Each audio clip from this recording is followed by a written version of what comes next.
Hello my dear students, आज मैं आप लोगों को इंग्लिश ग्रामर से रिमूवल ऑफ टू पढ़ाने वाला हूं। और removal of too board exam के दृष्टिकोण से बहुत ही इम्पोर्टेंट है और बहुत बार बोर्ड एग्जाम में पूछा गया है और इस बार भी बोर्ड एग्जाम में आने का चांसेस है। तो चलिए बिना टाइम लॉस किए आज का क्लास स्टार्ट करते हैं। तो सबसे पहले हम लोग रिमूवल ऑफ टू यानी ये जो टू है इस टू का अर्थ जानेंगे। क्लियर है? तो आप लोग ध्यान दीजिए, टू का अर्थ मोर देन रिक्वायर्ड होता है। More than required. क्लियर है? ये जो टू है इस टू का अर्थ क्या होगा बच्चों? More than required. हिंदी से आवश्यकता से अधिक। क्या होगा बच्चों? हिंदी से आवश्यकता से अधिक होगा। क्लियर है? आवश्यकता से अधिक। और इस टू का प्रयोग आप लोग ध्यान दीजिए कहां किया जाता है। इसका प्रयोग सामान्यतः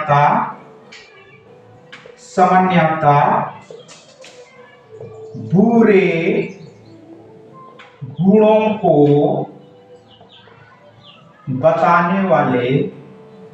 बताने वाले विशेषणों के पहले किया जाता है। क्लियर है? तो ये जो टू है इस टू का अर्थ है बच्चों मोर देन रिक्वायर्ड, आवश्यकता से अधिक। इसका प्रयोग सामान्यतः बुरे गुणों को बताने वाले विशेषणों के पहले किया जाता है। तो चलिए एग्जांपल की सहायता से समझते हैं।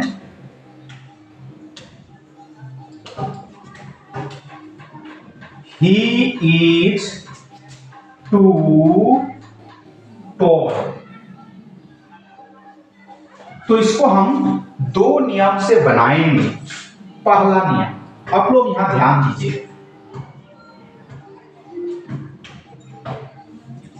ही इज टू टोल। तो सब्जेक्ट और वर्ब को पहले लिख लेते हैं। ही इज सब्जेक्ट और वर्ब, इसमें कोई चेंज नहीं होगा। टू को हटाएंगे, उसके बाद टू के जगह क्या लिखेंगे बच्चों? Very tall. ये आपका टू यहां से हट गया। तो ही इज वेरी टॉल। तो ही इज टू टॉल को हमने रिमूवल ऑफ टू में चेंज कर दिया। He is very tall.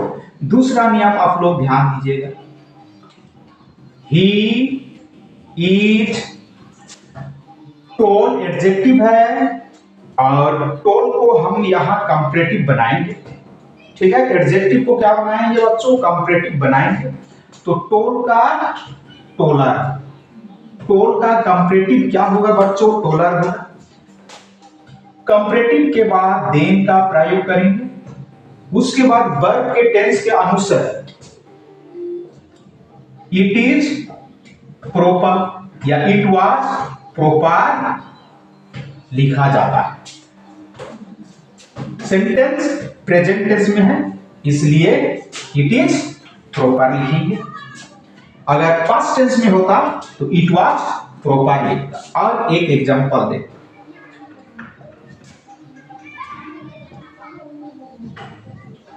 He is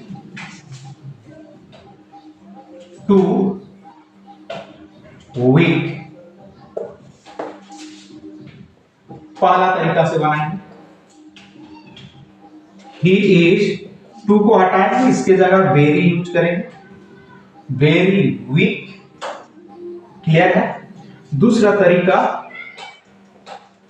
he is weak का कंपैरेटिव बनाएंगे। वीक क्या है बच्चों? एडजेक्टिव है, तो एडजेक्टिव का कंपैरेटिव बनाएंगे। वीक का क्या होगा बच्चों? वीकर। वीकर। ठीक है? तो he is weaker. Then it is proper. इसी तरह बनेगा। और एग्जांपल लेते हैं।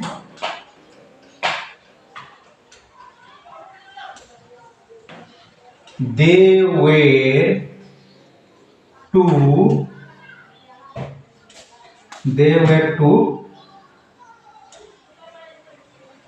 stupid। क्लियर है?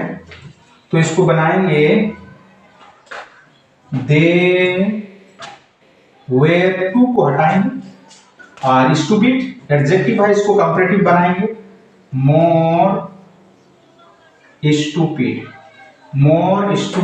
उसके बाद then का यूज करेंगे। it was यहां लगेगा क्योंकि were यानी ये पास्ट टेंस में है, तो it was proper। क्लियर है? इसी तरह बने प्रॉपर। ऐसे ही बनेगा, या आप लोग यहाँ टू के जगह वेरी भी लिख करके बना सकते हैं, और ये बहुत ही आसान तरीका है। तो चलिए बच्चों, अभी दूसरा टाइप का सेंटेंस का स्ट्रक्चर देखेंगे। अगर सेंटेंस में subject plus verb plus to जो adjective oblique adverb plus infinitive रहेगा, तो कैसे हम लोग रिमूवल ऑफ टू में चेंज करके लिखेंगे, आप लोग ध्यान दीजिएगा। इंफिनिटिव का मतलब टू जोड़ वर्ब वन, टू जोड़ वर्ब वन को ही क्या बोला जाता है बच्चों? इंफिनिटिव। जैसे टू वर्क, तो टू जोड़ क्या है? Verb one. टू कीप, ये भी क्या है बच्चों? इंफिनिटिव है। टू वर्क, ये भी क्या है? इंफिनिटिव है। तो आज एक number question, she is too weak to work, तो कैसे हम इसको चेंज करेंगे? तो आप लोग ध्यान दीजिएगा, सब्जेक्ट पहले लिख लीजिए, वर्ब को भी आप लोग लिख लीजिएगा।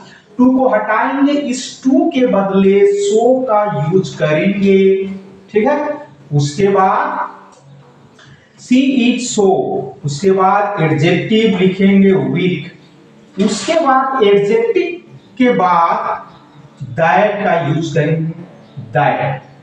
क्लियर है? तो she is so weak that, उसके बाद सब्जेक्ट लिखेंगे, सब्जेक्ट सी है तो यहां सी लिखेंगे, सी। उसके बाद वर्ब के टेंस के अनुसार कैन या कैन नॉट या कुड नॉट आदि का आप लोग प्रयोग कर सकते हैं। तो सेंटेंस जो है सिंपल प्रेजेंट टेंस में है, इसलिए she is so weak that she cannot walk. Clear है? टू को हटा देंगे, ठीक है। तो she is so weak that she cannot walk. इसी तरह बने दूसरा देखते हैं।